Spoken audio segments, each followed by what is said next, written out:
Hello guys, welcome back to our channel Career Loot. Now today I am coming with some other concepts of the Java.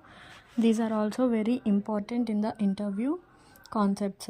First one is a difference between final, finally and finalize. These are all keywords of the Java.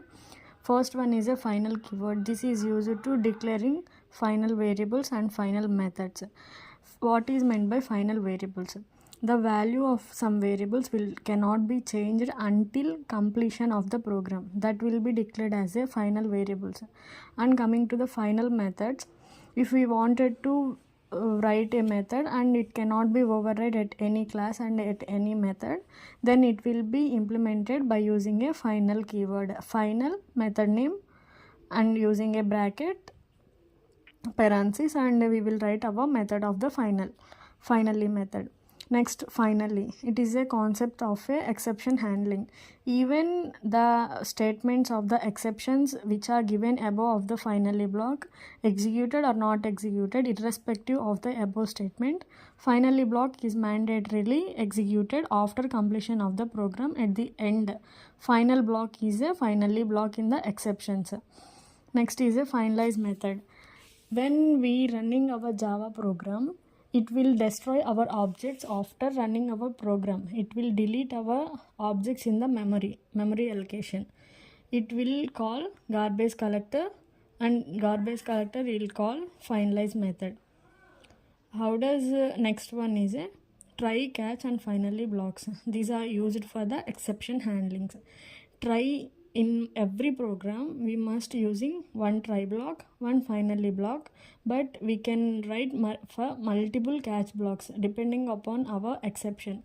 We can assume our exception is as a many types. We will discuss in further. First one is a try. It will run our instruction which are given in a try block. Whether the statement is correct or not, it execute. If the statements given inside the try block is correct, then it will execute and it will went to the finally block. And if we not mention any finally block, it will stop the execution of the program. Next, catch. If any mistake is done in the try block, it will be returned to the catch block. In the catch block, it throw an exception which will be handled by the user or developer. They know what the exception will be raised. Based upon their imagination of the exception, they will write some exceptions. But according to that exception, it will run a block of catch. Next one is a finally. With irrespective of the try and catch blocks, finally is executed mandatorily after execution of the try and catch. Even try and catch is not executed successfully, finally is executed successfully. This is the example code for the try, catch and finally. This is a try, int x is equal to 10 by 10. It is a 10 value and divided by 0. It is a 0. If actually we did this calculation manually, it cannot be possible. In the calculator it give error also, undefined, as undefined. So it is a error. So it went to the catch block. In the catch block, here we write the exception what we want to raise. For example, 0 division exception, 0 division exception. Then it will return as a 0 division exception in the output. If we give as a exception E, this exception is assumed by the compiler and it will return according to its perspective. And next one is a finally. The last block after try and catch, it will be executed. And third question is what is a thread in the Java? Thread is some part of a program. Actually, our program will be divided into multiple parts. Each part is considered as a thread. For easy execution and reduce the duplicate, and we can reuse the methods we using this thread concept. And next one is a wait, notify, all different between these three concepts. First, these three belongs to thread concept only. First one is a wait. It stop the execution of a thread for some time and it will went to the sleep mode. Thread went to the sleep mode. Next is notify. Notify wake up already sleeping threads, only one thread. By specifying the thread name, it will notify that particular thread. But for the notify all, it wake up all the threads which are in a sleep mode or in a wait mode. at a time wake up all the threads. Next, types of exceptions. There are several types of exceptions raised during running of our program. First one is a null pointer exception, zero division exception. Zero division exception, which we discussed in the above concept, 10 by 0. It will return zero division exception. No such variable exception, that without declaring any variable, we are assuming to go print that variable, it return no such variable exception. Next one is a overload and override. This is a concept of polymorphism which discussed in a previous concept. Now we are going to discuss about difference between overload and override. Overload is coming under compile time polymorphism and override is coming under runtime polymorphism. In the override, we can give multiple methods with the same name of the method, but in the parentheses we give different types of parameters, as like void display. Name of the method is the same, but in the first display method there is no parameters. In the second display method there is one parameter. We can also give multiple methods with the same name but with the different parameters. This is a overload. Next one is a override. Same method name and same parameters, but we write body content is different. For example, here we have written here void display, two methods without any parameters, but inside these braces we write different body content for two methods. This is the overriding concept. These two belongs to polymorphism. Next one is a functional interface. Mainly the interface is used to implementing inheritance concept, that is multiple inheritance, which is not supported by the OOPS concept. It will be implemented by interface. In the concept of the interface, functional interface is one more feature. This is very important mandatory questions in the interview. Interface which contain only one abstract class, but it contains having any number of static methods or default method, but only one abstract method.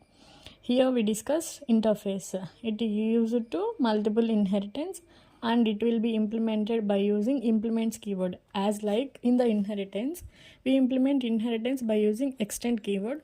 Like this, multiple inheritance is implemented by the interfaces by using implements keyword. Next was interface versus abstract class. This is also important question in the interview.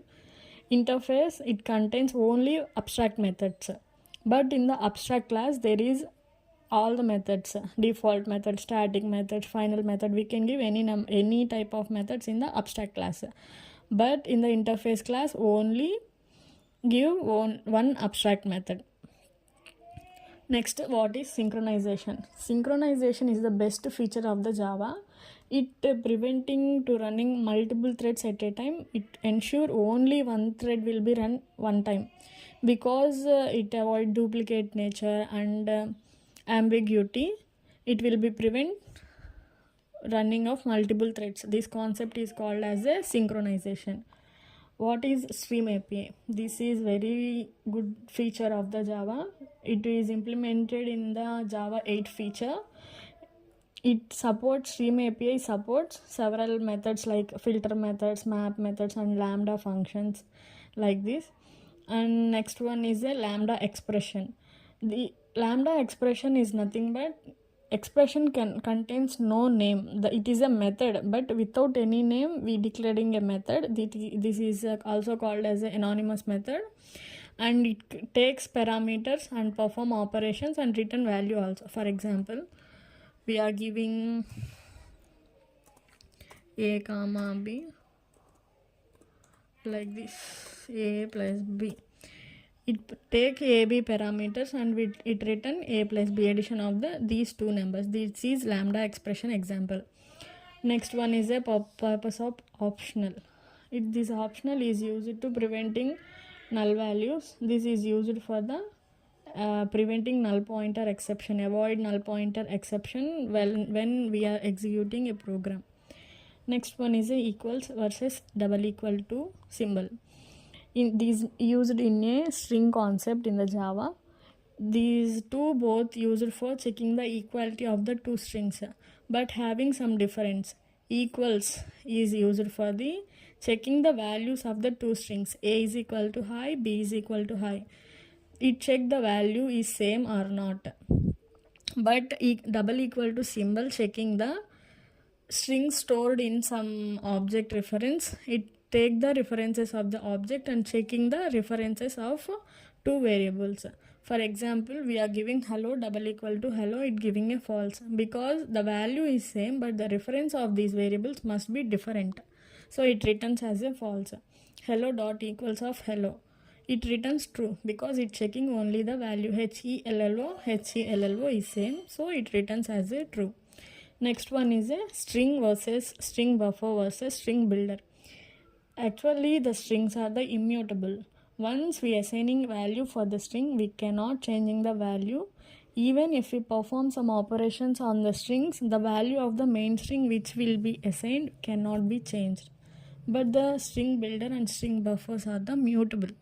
And coming to difference between string builder and buffer, string builder both are mutable, but string builder is not synchronized. Multiple threads are running at a time, but it cannot do any prevention. But string buffer ensure that only one thread running at the same time, and it is also a mutable.